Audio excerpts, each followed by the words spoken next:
everyone. My name's Kevin. I'm from Zygg. I'm based in Toronto, Canada, and I'm the CEO and founder.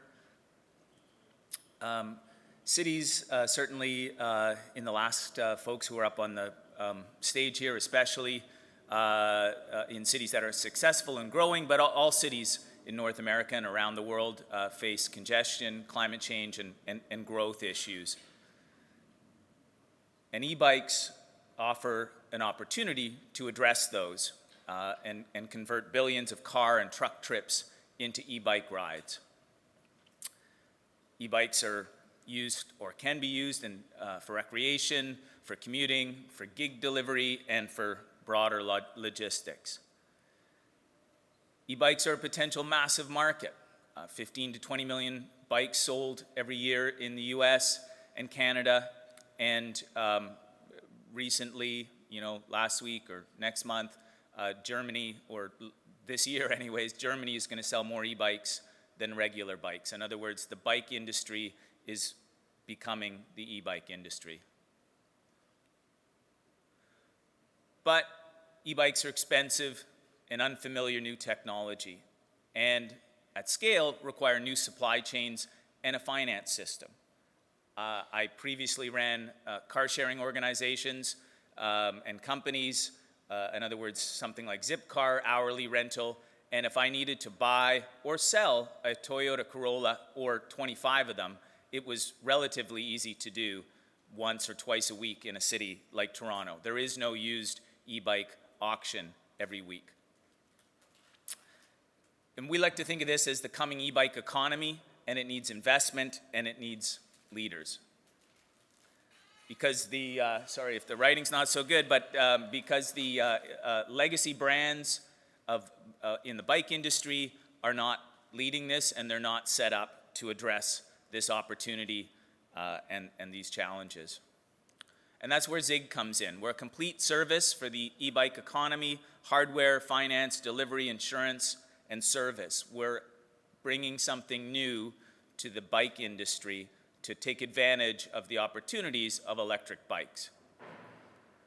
We like to think of ourselves as e-bikes made simple. Our focus is on what we call subscription, which is monthly rental, both for consumers, but also across the broad spectrum of gig delivery and logistics. And so we think of it as awesome electric bikes and Zygg Care, worry-free, which is a worry-free experience covering everything from delivery, repairs and maintenance, and even some insurance. We will rent you these bikes monthly, what we call subscription. We'll sell you the bikes and offer you the Zygg Care, and we're looking at other financial arrangements to rent to own and longer-term lease and that sort of stuff. We earn, you can get an electric bike from us for as little as $99 a month, and depending on the length of the commitment and what you're using it for, and we're earning over $200 a month for our e-bikes. So we have customers now. We operate in Toronto and Vancouver in Canada. Toronto is the fourth largest city in North America after New York and Mexico City and Los Angeles, larger than Chicago. And we have customers in last mile delivery and both gig workers and enterprise logistics, including Canada's largest pizza chain. We have programs for employee benefits, especially now as companies are trying to get their employees to come back to the office. We offer discounts and test ride programs and all kinds of things for hospitals and universities and large corporations, including Amazon, hotels and travel, and real estate development. And we have consumer customers as well. All of those over 30, goes one of my dad jokes, are eventually going to want an electric bike. And that is a very large market, and electric bikes take more to manage and maintain them, and so there's a lot of service required. Quick look at the landscape here. There are two competitors here in North America on this slide. There are more competitors in New York. Basically, Zumo and Wiz operate in New York City. and there's a couple of other companies that are providing this, something like 65,000 food delivery workers in New York City alone. And the ones on the right-hand side are other people looking at doing some kind of subscription operation, including the originator at the far right there, Swap Feets. Just to give you a sense that it's very young industry still, and lots of opportunity. We have relationships. We don't build our own bikes, although that is possible as we are able to bring together more capital, but we work with a number of OEMs and certainly opening up new opportunities for them.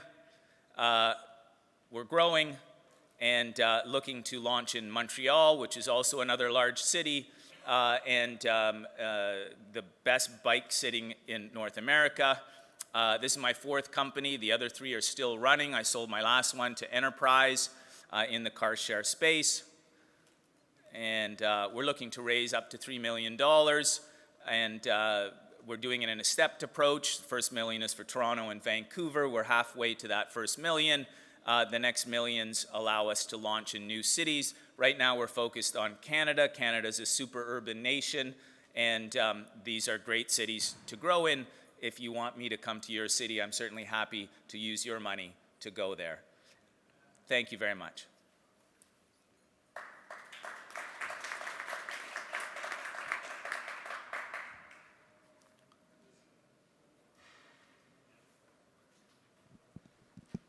Can you hear me now?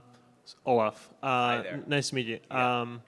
What is the most important moat that you can build in this business? You mentioned doing your own bikes, your own insurance, subscriptions, etc. But what piece of that puzzle is the one that really matters the most? It's a darn good question. I would say in this kind of transportation, the primary moats are capital, the fact that logistics are complex by their nature, and localities. Every city and country, but especially on the city level, is different. No one will beat me in the cities that I know in Canada, and I can list a number of companies from Zipcar to Daimler and whatnot that have learned that, and logistic complexities is probably the biggest reason why there's no one else here, right? Why a company like Zumo has retreated across North America, and why once we get going, people are far more likely to purchase us than try and outcompete us. Hey, great presentation. This is Charly, by the way. And I wanted to ask you, so what's your goal? Is your goal to soon or at some point being acquired by a larger company? Are you going more for like an IPO kind of route? And I'm asking this because I saw the competition that you have, which is vast. And my main question was, what would stop somebody like Velek, for example, that they have the hardware to develop the services that you're offering around it and do it themselves? The OEMs are natural partners, and that certainly, those are potential acquirers. They're not in, for the most part, they're not in they're definitely not in this space. Some of them have started to get into the retail space to have even somebody like Rad Power, right, which is kind of the #1 direct-to-consumer bike, have a few like Apple stores in certain cities, so they are a potential acquirer. My ultimate goal is to build a business, and that's what I did last time. Last time it took 15 years, and the offer came along, and it was the right time to sell. We are building and growing and getting new capital and continue to grow, and if the right partner comes along who's better capitalized or makes a super great offer, then happy to consider that. I'm very much I'm not here to give myself a job forever, but in the meantime, we just keep building. Great presentation, Diana from Eclipse Ventures. Can you talk a little bit about how sticky some of your customers are and the customer traction that you've gotten so far? I saw a couple of logos up there, but maybe if you can just share a little bit more around the numbers, and also very curious to know what is the #1 reason why customers do not sign on, and If you can talk a little bit more about that. Sure. I would say that our customers are, on the one hand, not enormously sticky. But let me explain. We have today about 650 people on bikes. We're at the start of our season in North America. And most of those people at this time of year are food delivery. And food delivery people come to us in waves that I just can't even believe are still literally standing outside our door. You know, I have a wait list as I try and get more bikes out and capital, and you know, my next call is to the people in New York that we have a very large debt program with. And so these people come to us because it's not a great job, right? Delivering food is not a great job, but it is a good paying job, and their roommates do it, there's international students or whatever it is. And again, each city is different, right? But in Canada, you know, there are international students, Ukrainian refugees, etc. And this is a place that they can make money. So they typically stay 3 to 6 months. And so sometimes they come back, and there's some percentage that come in and out, but it's a life, you know, there's a point in life that they come to us, but there's always more. And so that's that part of it. One of the companies that we got the idea from, Swap Feets in Europe, they just did consumers before the pandemic, and that's what I thought I was starting. But the pandemic brought so many food delivery people, and it's hard, you know, to look at Dev Patel and say, you don't look like a consumer to me. I think you're a food delivery person, right? So we set up a food delivery door, and it's more expensive, and you know, that sort of thing. And now I can't get enough bikes to really launch my consumer side. You know, we have a few hundred people every year that ride with us, and so I'm still trying to launch that. But every time I get bikes, these people pay me more, and you know, so the opportunity is really big. I haven't had a chance to really, you know, give you good numbers on that one. Sorry. We don't have more time. No, I'm just curious. Are you making money already, Kevin, or how many people do you need Yeah, to make money? the goal this year is break even. Last year was a tough year if you were trying to raise money, if you had large debts. You know, so we had to right size the ship, and our last year, and even today, we're still dealing with the echo of COVID, where supply chains were very difficult last year. So the bikes we wanted for April and May showed up in August. So Okay, thank you. thank you. Thanks very much. Okay, great. So, in the first place, thank you very much for being here. Almost 20 years ago, I studied with the CEO, which is Guillermo Campoamor. He's a colleague of mine, and I'm the CEO, by the way, of the company. We studied at Brazil, and we had very different paths. He went to sell wines to Europe and Asia, and I entered the sector of the financial sector and did venture capital, like these guys over here, in Europe and Africa. And we traveled a lot, and we had a lot of pains. The first pain was, of course, the delays of the flights, but then once you got to the city, there was a bunch of other problems, right? We had to understand how you could move in the city, right? You had to understand different modes of transport, and you had to understand different modes of transport, and you had to understand how to move around the city. But mobility does not only have those two problems, it has a bunch more. In the first place, urban mobility in general is very inefficient. And also there's a relevant problem with transport operators. Technologically speaking, they're very out to date. This also, to these problems, you have the added disconnected mobility ecosystem. Public transport does not speak to the new mobility operators, and the new mobility operators do not speak with the car, the private vehicle. This causes a lot of user distrust and an overuse of the private vehicle and on-demand services, causing, again, a lot of pollution. So what do we have to solve this, right? We have white label app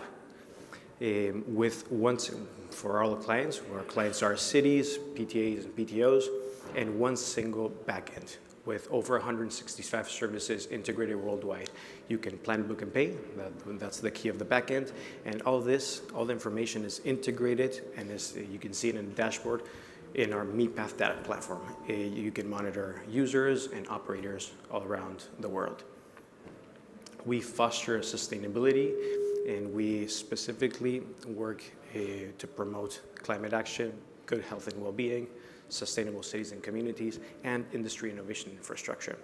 And how do we do this? We do this with an awesome team. We're 48 Meepers. I think the key to us is the knowledge of selling internationally, the knowledge of making companies grow, the knowledge and experience, especially in the logistics and operations sector. To point out, Borja in the middle right there, he was a CTO for a listed mobility company.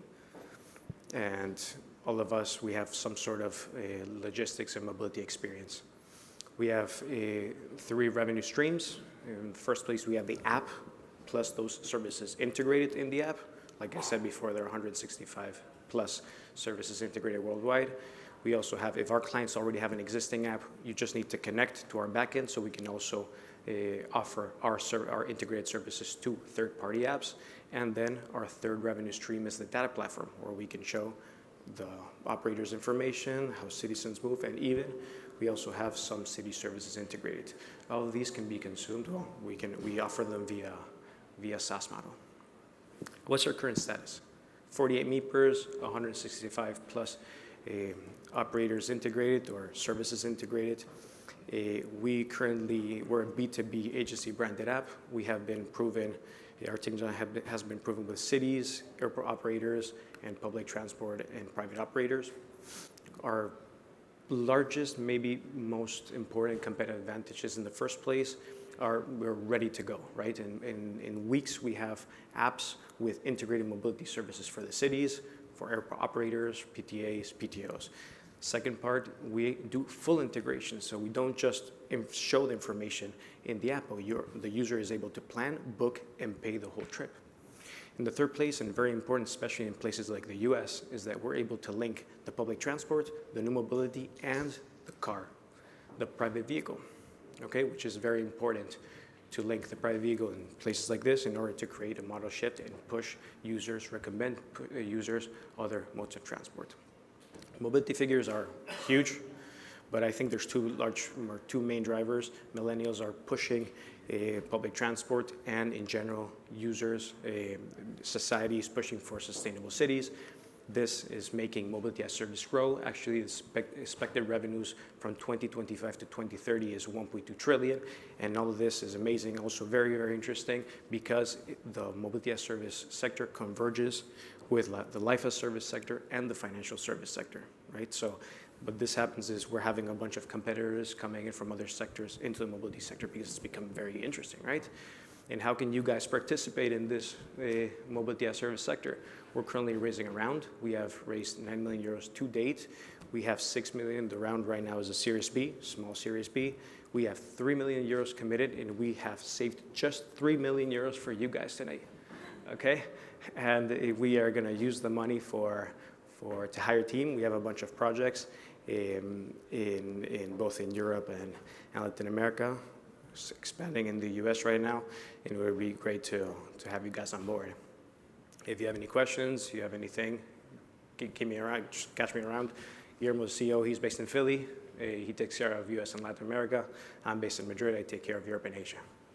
Thank you very much, guys.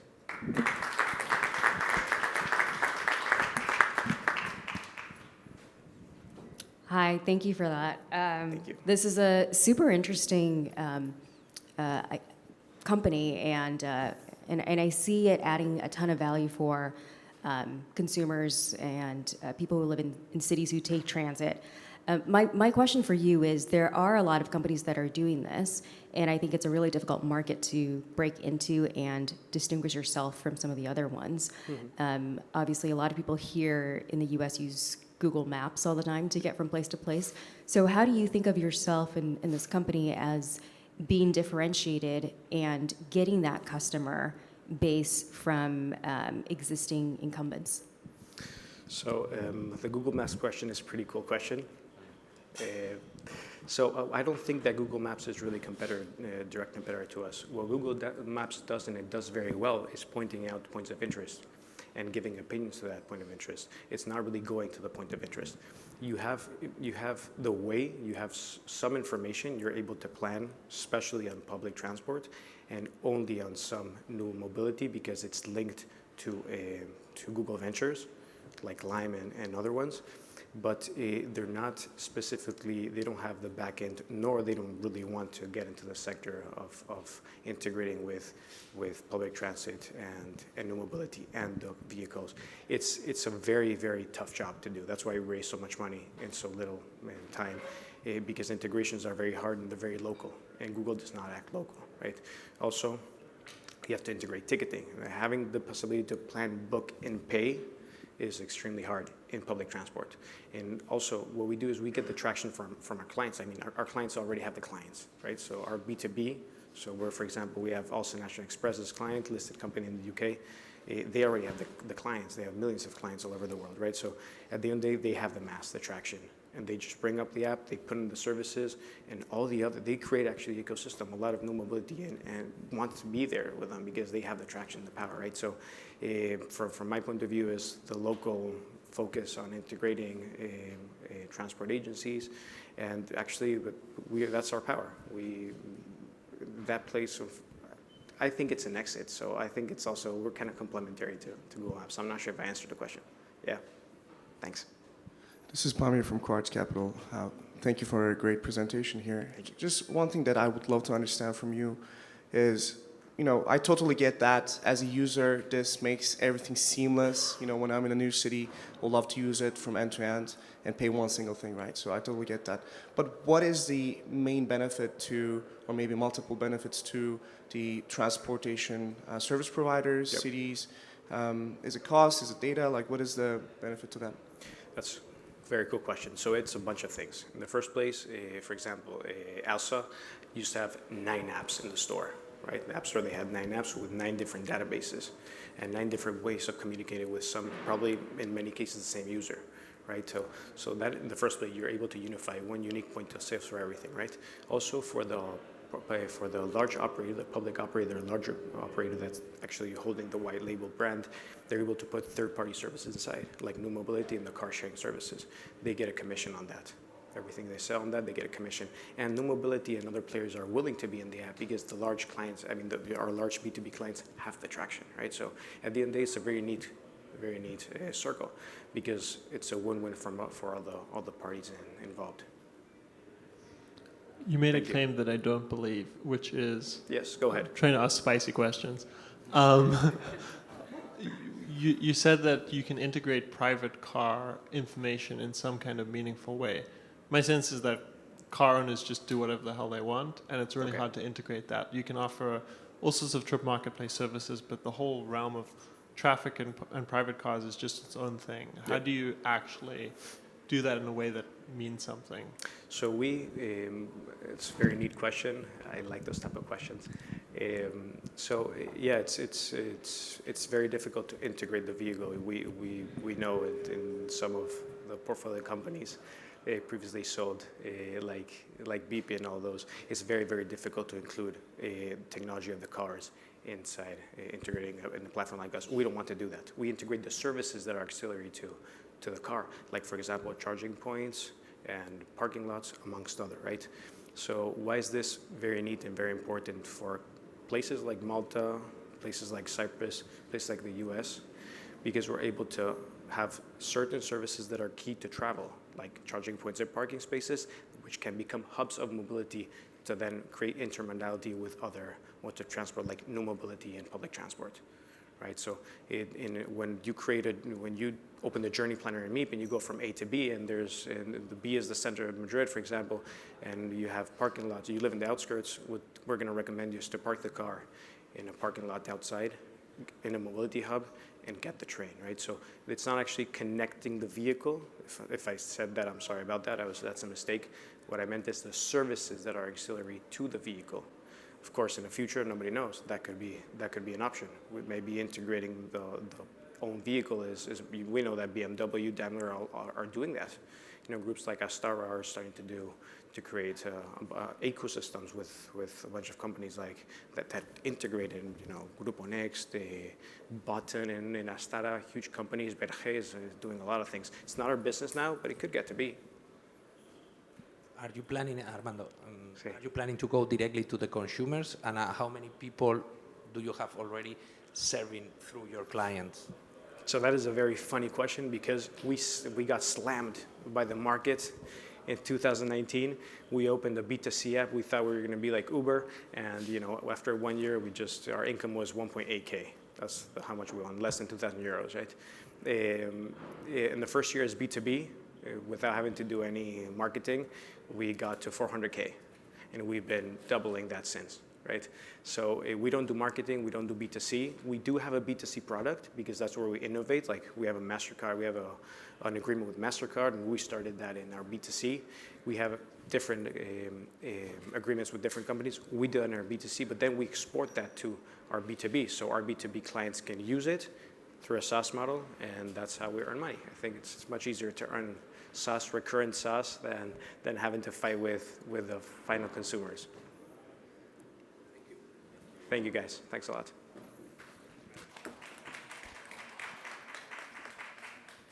Hi, good morning, everyone. I'm Nick DeAndre. I'm the CEO and co-founder of GridMatrix, and it's wonderful to be with you this morning and introduce you to what we're building. So, to dive right in, the issue that we're trying to solve here is that cities need data in order to make decisions, but it's difficult for them to get this high-quality data. They might need data because there is a new employer in town that's radically changing traffic patterns because there's an influx of new residents. It could be that, unfortunately, in the United States, we're an outlier amongst developed countries for roadway safety. We have the highest incidence of roadway deaths and fatalities. Or they might be trying to respond to new ESG reporting and compliance goals. A lot of different municipal agencies today are trying to adopt net neutrality by 2030, 2050, et cetera. They need to make investments and understand how to prioritize projects in order to reach these goals. But again, what they lack is the data to do it. Part of the reason that they lack this data is that existing methods of collection are manual.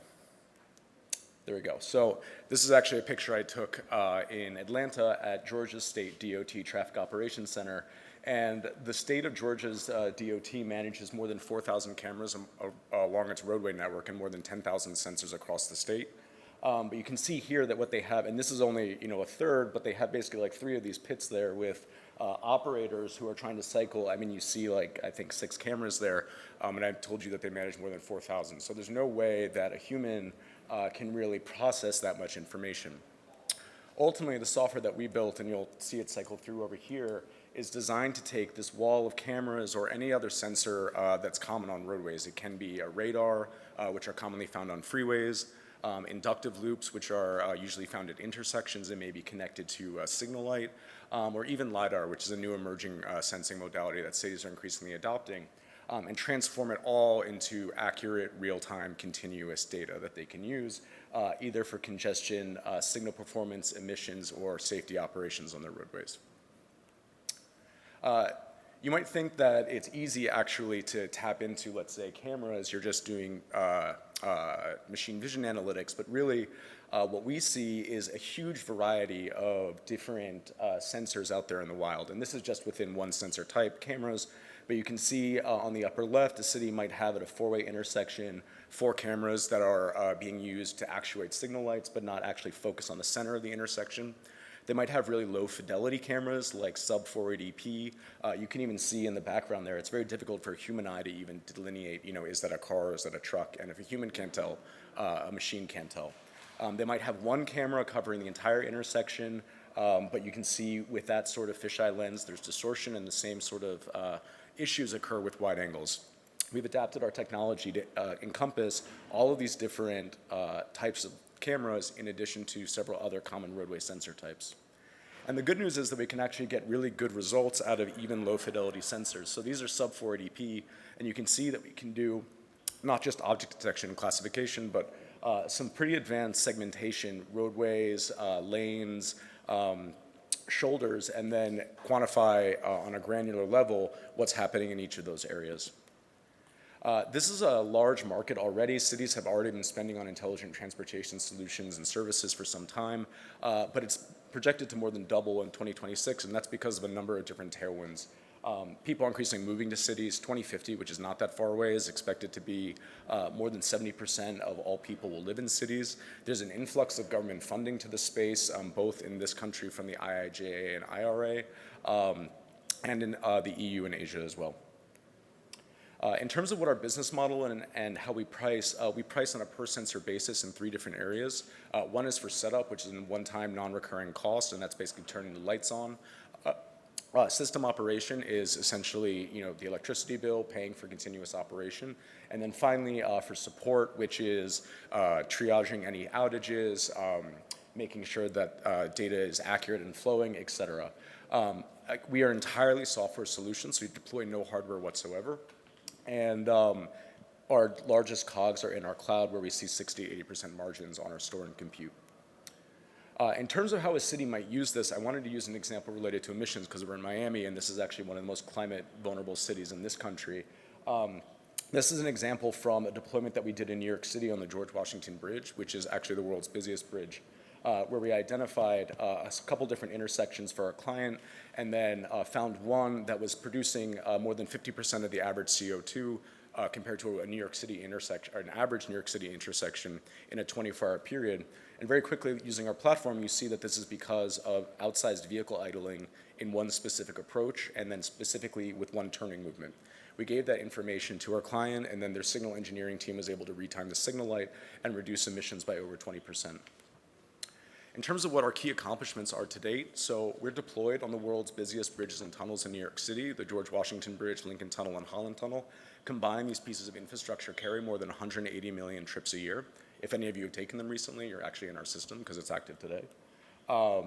We actually count a number of different state-level DOTs amongst our clients, including the state of Georgia, state of Arizona, and have actually succeeded in joining a number of purchasing cooperatives that allow us to sell directly to cities like Houston, San Francisco's Transit Area Authority, and a couple other municipal entities as well. And then finally, we're partnering directly with sensor manufacturers who themselves don't have software in order to enable analytics for their clients, and they want to offer a full stack solution. Our team has more than tripled in the last year from 4 to 12. These are people that have worked at America's leading technology companies and government agencies and ship products that billions of people use every day. They're bringing their experience to bear on the product that we're building now. And then finally, in terms of our goals for the next 18 months, we want to expand beyond just signalized intersections. We're actually working at ports and airports as well, and we see tremendous greenfield opportunity to optimize either congestion or emissions at these large transit hubs and nodes. Since we're working in New York with the Port Authority, which is one of New York City's main transit agencies, we have the confidence that we can go to Chicago's DOT, LA's DOT, or any large state entity like Florida's DOT and work with them as well, service their needs, and meet their requirements. We've experienced actually a significant amount of interest in the data that we collect out of sensors before we process it and return to our current customers, both from insurance companies, any sort of fleet vehicle provider or logistics provider in the city, and autonomous vehicle companies as well. And then finally, we're looking to continue to grow our group of distributors. These are either consulting firms that are already working with cities. They may be sensor OEMs, as I mentioned, but there's a huge number of potential channel partners for us to engage with and help accelerate our sales and go-to-market as well. Finally, just wanted to mention I'm here with our VP of Business Development, so if you're interested, you can find him as well. And we do have a round open, so find me after if you're interested in participating, and I'd be happy to give you more details on that. And I'm happy to take any questions. Thank you so much for your time and attention.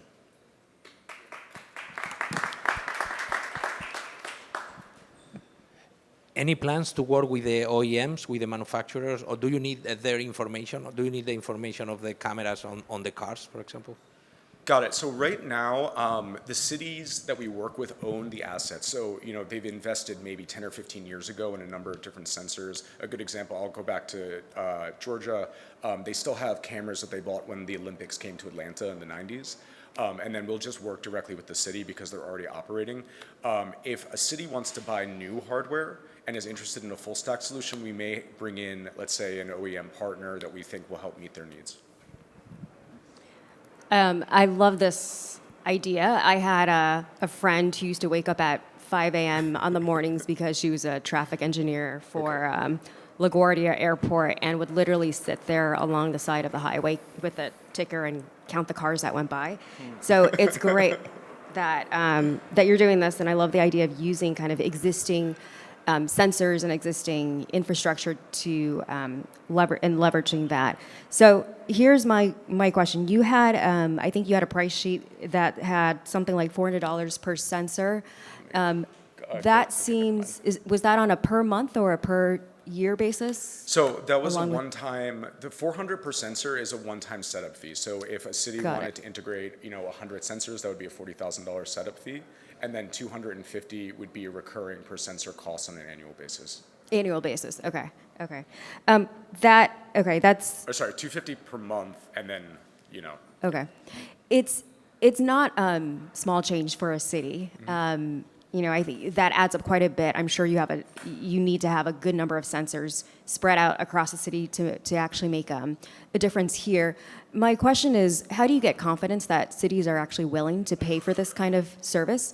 We know that this adds a ton of value, but sometimes cities are looking at different budgets or programs or line items that this can map to. So how do you actually get them on board and willing to pay for this? Totally. So one is they have no choice. There's right now a lot of pressure on them. If they want to spend out of their capital budget, there's always more projects than there is money available. So they have to show quantitatively that because they're choosing project A and not project B, this one is going to reduce emissions, reduce congestion, and then you can measure it by a certain KPI. It's going to reduce congestion by increasing vehicle speeds. It's going to reduce emissions by eliminating this much CO2. Whether they want that money, let's say, out of a capital budget, or whether they want that money out of a grant from the bipartisan infrastructure bill, they need to find that data from somewhere. And we're actually much cheaper than installing new hardware or engaging a civil engineering firm to come in and do a study. So relative to the other options that are out there, while not a small chunk of change, we're actually something that would enable them to cover a broader swath of their city with less resources. So, well, great presentation. And I wanted to ask you, she was asking about pricing, and so what's the total addressable market that you have? I don't know if you have calculated, because if you're already working with the city of New York, for example, or the Atlanta DOT, what's the size of that account when you sign the DOT of Atlanta, and how much can you grow? Sure. So I'll use both of those examples just to keep it real. When we were in Georgia and Atlanta pitching after we had won that RFP, they told us they had 10,000 sensors across the state on their roadways. They had 4,000 cameras, so the balance are like radar, inductive loops. On the 400 cameras, on the 4,000 cameras, they only had 500 with analytics.